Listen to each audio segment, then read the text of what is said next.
하루를 넘길 때마다 무언가를 두고 떠나는 기분이 든다. 그렇게 오늘도 나는 내게서 하루만큼 멀어져 간다. 나는 오늘 몇 시간이나 나로 살았을까?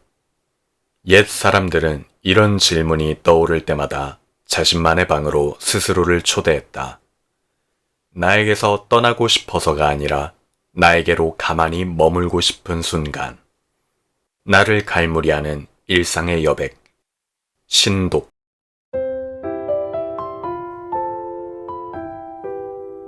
안녕하세요. 탐나는 책입니다. 오늘 소개할 책은 신독, 혼자 있는 시간의 힘, 지은이 조윤재, 출판사는 비즈니스 북스입니다. 신독이란 무엇일까요? 한자로 삼가의 신, 홀로 독자를 쓰는 신독은 홀로 있을 때 도리에 어긋나지 않게 더욱 삼가다 라는 뜻으로 수많은 고전에서 강조되었습니다. 퇴계 이황은 신독을 평생의 신조로 삼았으며 다산 정약용도 마음 공부에서 인간의 기본 자세로 중요하게 여겼고 백범 김구와 도산 안창호 또한 수신의 좌우명으로 삼았을 정도입니다. 이 책은 혼자 있는 시간을 어떻게 보내며 그 시간을 무엇으로 채우는지에 따라 인생이 달라진다고 강조하고 있습니다. 고전 연구가인 저자는 논어, 도덕경, 맹자, 대학 등 20여 개의 동양 고전 속에서 핵심적인 명문장 70개를 엄선했습니다. 그리고 혼자 있는 시간에 스스로를 단단하게 다지는 지혜를 이 명문장들을 통해 풀어냅니다. 시끄러운 세상에서 고요하게 나를 지켜내는 법. 신독, 혼자 있는 시간의 힘. 지금 바로 만나보겠습니다.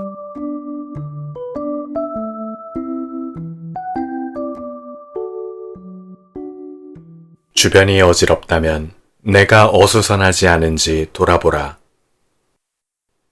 행했는데 뜻한 것을 얻지 못하면 모두 스스로에게 돌이켜보라. 맹자. 우리는 무언가를 얻기 위해 살아간다. 이익이나 재물 혹은 권세와 같은 세속적인 욕심만이 아니다. 나 자신을 완성하는 수양, 남을 돕기 위한 자선, 더 나은 세상을 만들기 위한 사명 또한 여기에 포함된다. 하지만 내가 원한다고 해서 모두 얻지는 못하기에 열심히 노력하다가도 낙심하고 포기하는 마음이 생긴다. 그럴 때 상황에 매몰되지 말고 그 상황의 의미를 생각하라고 고전은 권한다. 옛 선비들의 경지인 안빈낙도까지는 아니더라도 설사 어려움에 처해도 잠잠히 때를 기다리며 실력을 기를 때 길이 열린다는 것이다. 맹자는 또 하나의 길을 가르치는데 바로 앞서 이야기했던 반구적이의 자세다. 어떤 상황에서도 스스로를 돌이켜보면서 가다듬어 나갈 때 어려움을 타개할 길이 열리고 더 큰 일을 할 수 있는 기반이 마련된다는 것이다. 예문의 앞뒤에 실린 글이 그것을 말해준다. 남을 사랑하는데 친해지지 않을 때에는 자신의 인자함을 돌이켜보라. 남을 다스리는데 다스려지지 않을 때에는 자신의 지혜로움을 돌이켜보라. 남을 예로 대하는데 화답하지 않을 경우에는 자신의 태도가 공경스러운지 돌이켜보라. 삶의 모든 순간 뜻한 바를 얻지 못하면 반드시 먼저 자신의 부족함이 없는지를 돌아보라는 가르침이다. 우리는 흔히 무언가가 잘못되면 나 자신보다는 먼저 다른 데에서 이유를 찾아낸다. 남을 탓하고 환경을 탓하고 심지어 하늘을 원망하면서 자기 처지를 한탄한다. 맹자는 그에 앞서 먼저 자신부터 돌아보라고 권한다. 참 어려운 일이다. 사람이라면 자신보다는 남을 보기가 쉽다. 눈은 앞을 보게 되어 있기 때문이다. 그 시야를 거슬러 나 자신을 돌아보려면 특별한 노력과 경지가 필요하다. 맹자는 비록 어렵기는 하지만 그 대가는 크다고 말한다. 예문의 뒤에 실린 글이다. 자신이 바르면 반드시 천하가 자신에게로 돌아온다. 시경에는 영원히 천명과 합치되려고 스스로 많은 복을 구한다고 했다. 단순히 좋은 일이 있다는 것에 그치지 않고 천하를 얻을 수 있다. 맹자가 그 근거로 든 것이 바로 시경에 실린 구절이다. 천명을 따르면 스스로 많은 복을 구할 수 있다. 이 구절은 시경 대하에서 주나라의 창업 기반을 닦은 문왕의 공적을 찬양한 부분이다. 맹자가 특히 좋아해 여깃뿐 아니라 공손추 상에서도 인용했다. 시경에서는 영원히 천명과 합치되려고 스스로 많은 복을 구한다고 했고, 상서 태갑에서는 하늘의 재앙은 피할 수 있지만 스스로 재앙을 부르면 망하고 만다 라고 했다. 예문도 마찬가지지만 여기서도 맹자가 강조했던 바는 반드시 스스로 해야 얻을 수 있다는 것이다. 복도 재앙도 모두 자신에게 달려있다. 우리가 흔히 쓰는 하늘은 스스로 돕는 자를 돕는다 라는 말도 그러한 의미를 담고 있다. 사람은 하루 동안 5만 가지의 생각을 하며 산다고 한다. 그 생각의 많은 부분이 근심과 걱정이다. 일상의 고민에 빠져 스스로를 한탄하며 괴로워할지, 잠잠히 자신을 돌아보며 마음의 평안을 얻고 인생의 먼 이상을 돌아볼지는 모두 자신에게 달려있다. 이는 스스로 복을 구하는 사람의 선택이다. 스스로 복을 부르는 사람은 하늘도 아낌없이 돕는다. 떠도는 마음을 붙잡고 싶다면 잠시 머무르라. 하지 않음으로써 행하고, 일하지 않음으로써 일하고, 맛이 없음으로써 맛을 낸다. 큰 것은 작은 것에서 비롯되고, 많음은 적음에서 일어난다. 원하는 덕으로서 갚는다. 도덕경.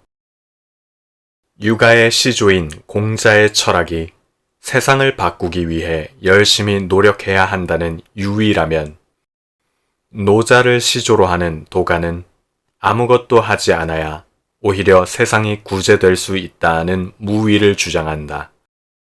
따라서 노자의 철학은 비움과 낮춤의 철학이라고도 한다. 채우려면 먼저 비우고 높아지려면 스스로 낮추라는 노자의 철학은 그래서 역설적이다.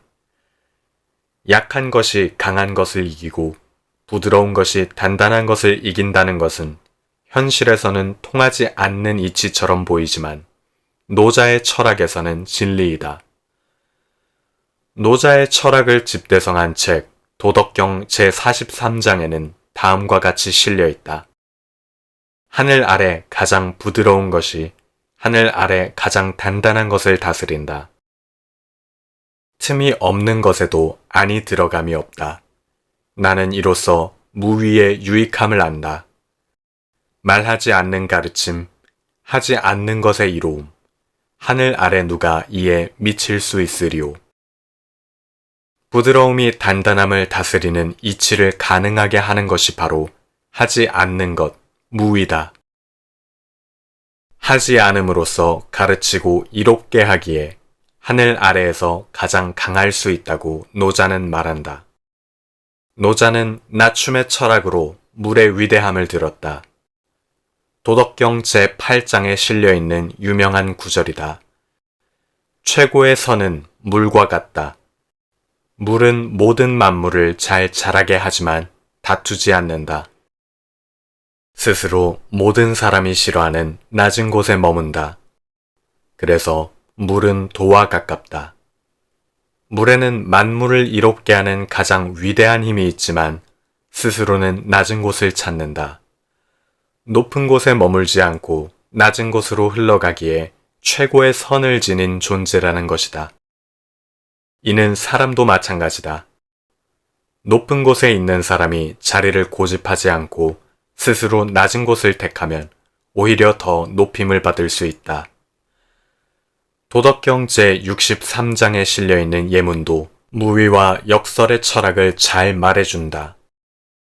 하지 않는 것은 말 그대로 아무것도 하지 않는 것이 아니다. 하지 않는 것을 하는 것이다. 우리가 꼼짝하지 않고 있다고 해서 생각조차 하지 않는 것은 아니다. 오히려 몸을 가만히 둘 때 생각은 더욱 활발해진다. 우리가 신독의 시간에 해야 할 행동도 이와 같다. 유혹에 휩쓸리는 것, 욕심에 무너지는 것, 후회에 가슴을 치는 것이 아니라 잠시 멈추는 것이다. 일에 대한 생각도, 마음을 짓누르는 고민도 모두 마음에서 덜어내어야 한다. 유혹과 욕심과 후회와 근심을 마음에서 몰아내면 마음은 공백 상태가 된다. 그 자리에 좋은 것, 선한 것을 채우면 된다. 아무것도 하지 않으면서 하는 것, 일하지 않으면서 일이 이루어지는 것, 더 크고 많은 것을 얻을 수 있는 시간이 바로 그때다. 우리는 온종일 무언가를 이루기 위해 바쁘게 살아간다. 남보다 더 빨리 이루기 위해, 더 많은 것을 얻기 위해 일을 수단으로 삼아 자신을 몰아붙인다. 아무리 지치고 피곤해도 쉬지 못한다. 마치 눈앞에 당근을 매달아 놓은 노새처럼 닿을 수 없는 당근을 향해 끊임없이 달린다. 힘을 다해 달리지만 계속 채찍질을 당하는 말과도 같다. 정신없이 자신을 몰아붙이지만 정작 방향은 잊고 산다. 이정표도 없기에 어디로 가는지조차 모른다. 이때 필요한 것이 고요함이다. 도덕경에는 이렇게 실려 있다. 무거움은 가벼움의 뿌리요, 고요함은 조급함을 지배한다. 가볍게 팔랑이던 자신을 내려놓고 무겁게 내려앉을 때 고요함을 찾을 수 있다. 그리고 자신의 내면을 가장 솔직하게 들여다볼 수 있다. 혼자만의 시간은 아무것도 하지 않는 시간이 아니다. 내가 원하는 일을 이룰 수 있는 준비의 시간이다. 뜻을 이루기 위한 축적의 시간이다.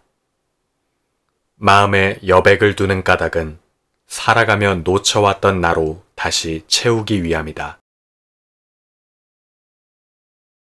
어른에게는 선뜻 답하기 힘든 인생의 질문이 있다. 공부에서 가장 귀한 덕목은 의문을 갖는 것이다. 의문을 가지면 해답이 열린다. 서양 철학의 시조라고 할 수 있는 소크라테스는 성찰하지 않는 삶은 살 가치가 없다라고 했다. 여기서 소크라테스가 말했던 성찰은 나 자신은 아무것도 아는 것이 없다. 단지 아는 것은 내가 모른다는 사실이다. 라는 무지의 지의를 핵심으로 한다. 이처럼 자신의 무지에 대한 깨달음은 곧 진리를 찾는 첫걸음이다. 그 바탕이 되는 것이 생각이다. 그 수단은 질문과 대화다. 생각을 통해 세상의 진리를 알고 질문을 통해 자신은 물론 다른 사람들의 무지를 깨닫게 함으로써 진리를 찾는 여정을 시작했던 것이다. 공자 역시 배움에는 반드시 생각이 함께해야 한다고 말했다. 위정에는 이런 말이 실려 있다. 배우기만 하고 생각하지 않으면 얻는 것이 없고 생각만 하고 배움이 없다면 위태롭다. 단순히 지식만 쌓는 것을 공자는 진정한 공부라고 생각하지 않았다. 생각을 통해 배움을 자신에게 적용하지 않으면 그 지식은 곧 휘발되고 말기에 아무것도 머릿속에 남지 않는다. 만약 바탕이 되는 지식 없이 생각에만 몰두한다면 그 생각은 공상에 지나지 않는다. 현실성이 없기에 그것을 삶에 적용하면 반드시 위험에 따른다. 이러한 분명한 인식이 있었기에 공자는 공부뿐 아니라 살아가는 내내 반드시 생각이라는 과정을 거쳐야 한다고 했다. 앞서도 말했던 군자유구사다.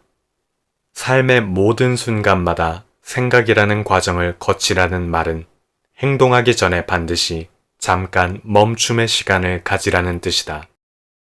그 중에 의심이 날 때는 묻는 것을 생각하라가 질문의 중요성을 말해준다. 논어를 보면 공자의 가르침은 거의 모두 제자들과의 대화를 통해 전해진다는 것을 알 수 있다. 질문을 통해 제자들의 수준과 성향을 파악한 다음 가장 합당한 가르침을 내린 것이다.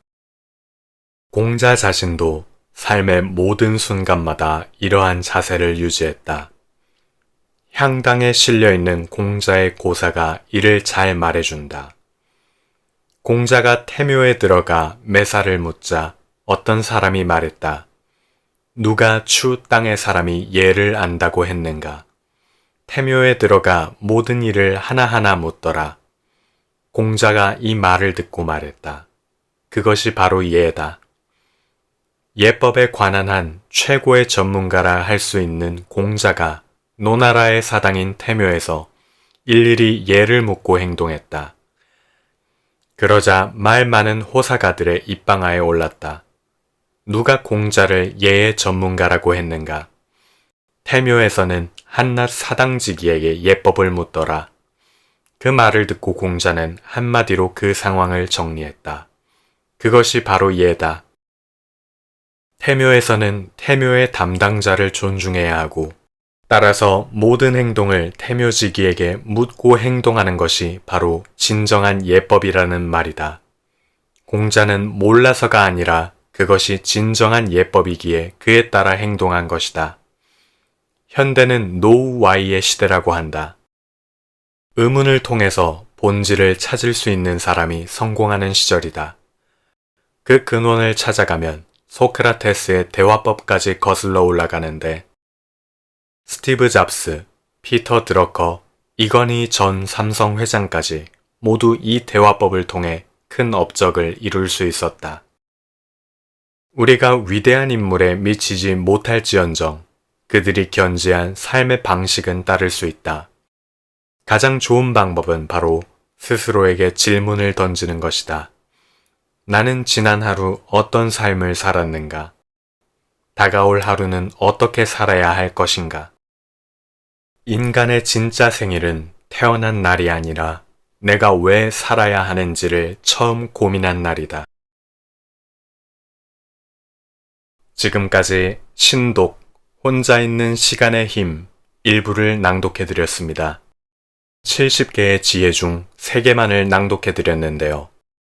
이 외에 다른 지혜들이 궁금하시다면 책을 구입해서 읽어보시길 권장드립니다. 특히 책의 말미에는 필사노트 부록이 있어 신독을 실행하시는 분들에게 도움이 될 거라 여겨집니다.